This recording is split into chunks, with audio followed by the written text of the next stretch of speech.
Você já parou para pensar sobre as escolhas dos nossos antepassados nas nossas próprias vidas? Muitos chamam isso de maldição hereditária. Hoje nós vamos ver a história de 3 reis de Judá, Amon, Manassés, que decidiram seguir um caminho completamente diferente, que mudaram o destino de um reino. E nós vamos ver como Josias, que mesmo surgindo dessa linhagem, saindo dessa família, resolveu seguir um caminho completamente diferente. Manassés é o avô de Josias, e ele acabou reinando durante um período de 55 anos, e ele é frequentemente citado como sendo um péssimo exemplo de liderança. Ele não só reverteu todas as reformas que o pai dele tinha feito. Quem era o pai dele?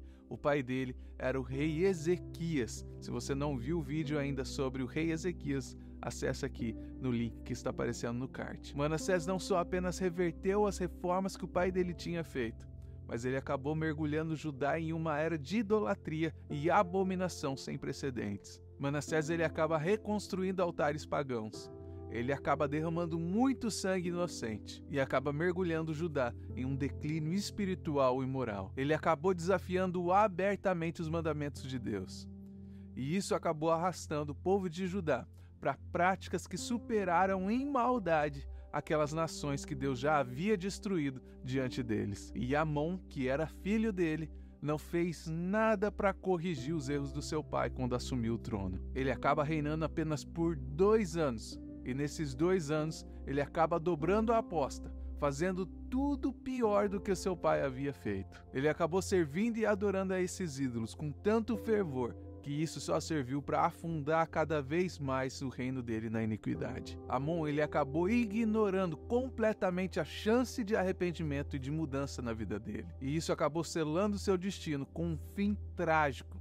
Ele foi assassinado pelos seus próprios servos. E é nesse cenário de calamidade espiritual de Judá que nós vamos ver surgir aqui então na passagem bíblica um raio de esperança. Nós vemos surgir o rei Josias. Nós vamos ver que ele, desde jovem, ele sempre demonstrou um compromisso inabalável com Deus, desafiando assim o legado dos seus antepassados. Embora muitas pessoas preguem sobre as consequências e sobre o que acontece com a vida das pessoas quando elas estão vivendo sobre uma maldição hereditária, nós vemos aqui a história de Josias, que é um testemunho do poder da escolha individual, em contraste com o peso do legado que ele recebeu da sua família. Porque toda maldição hereditária ela é quebrada a partir do momento que nós nos entregamos a Deus, quando nós nos aproximamos de Deus e reconhecemos que Ele é o nosso grande e suficiente Salvador. Nenhuma maldição há para aquele que está em Cristo Jesus. Então, ao invés de seguir os passos de Manassés e Amon, Josias ele optou por uma reforma profunda. Ele purificou Judá da idolatria e restaurou o culto verdadeiro ao nosso Deus. E foi justamente durante a reforma do templo que o sumo sacerdote reencontrou aquilo que já estava perdido por 57 anos, que era o livro da lei. E esse livro da lei foi um divisor de águas para Josias e para o seu povo de Judá. E esse momento não apenas reafirmou a necessidade de uma vida alinhada com os mandamentos de Deus, mas também serviu como um despertar coletivo para aquele povo, para eles reconhecerem a importância de preservar e honrar a palavra de Deus. Naquele momento, Josias não hesitou.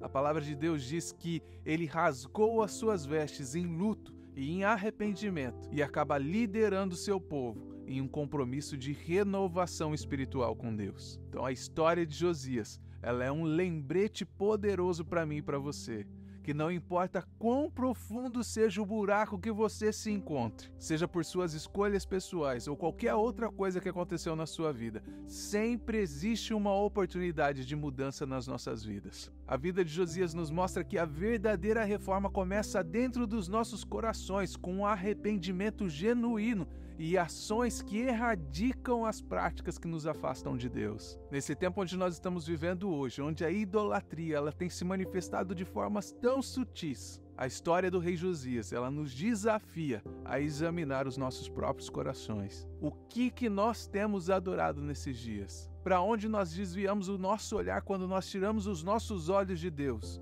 Quais são os ídolos modernos que você tem na sua vida? Talvez seja a tecnologia, talvez seja o seu conforto, Nós precisamos entender que nós somos sempre chamados para uma reflexão muito profunda sobre o que nós realmente estamos valorizando. No livro de Mateus, capítulo 6, no verso 21, diz que aonde está o teu coração, ali está o seu tesouro.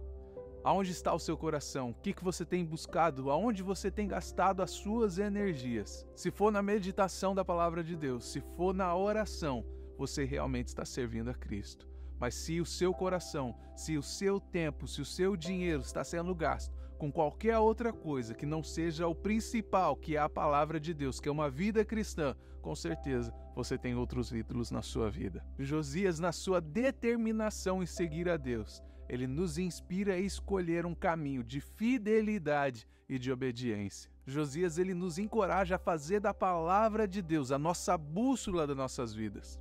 Porque só assim nós vamos estar garantindo que cada escolha, seja ela grande ou pequena, reflita nas nossas vidas o nosso compromisso com Deus. Então que nós possamos aprender com o rei Josias a importância de colocar Deus acima de todas as coisas na nossa vida, purificando a nossa vida de toda forma de idolatria e dedicar a nossa vida a uma adoração que não é apenas ali no culto onde nós levantamos a nossa mão, mas uma adoração genuína que transforma as nossas vidas. Meu desejo é que a história do rei Josias, ela sirva de uma motivação para que eu e você, nós possamos ser agentes de mudança, não apenas na nossa vida, mas em todos aqueles que estão ao nosso redor. Para que nós possamos escolher diariamente, em tudo aquilo que nós fazemos, caminhos que possam honrar a Deus. E que ao fazermos isso, nós possamos deixar um legado de fé, de amor e de esperança, que vai ser um contraposto para toda essa escuridão que nós estamos vendo nos nossos dias. E se você quiser saber qual foi o resultado das reformas que o rei Josias fez,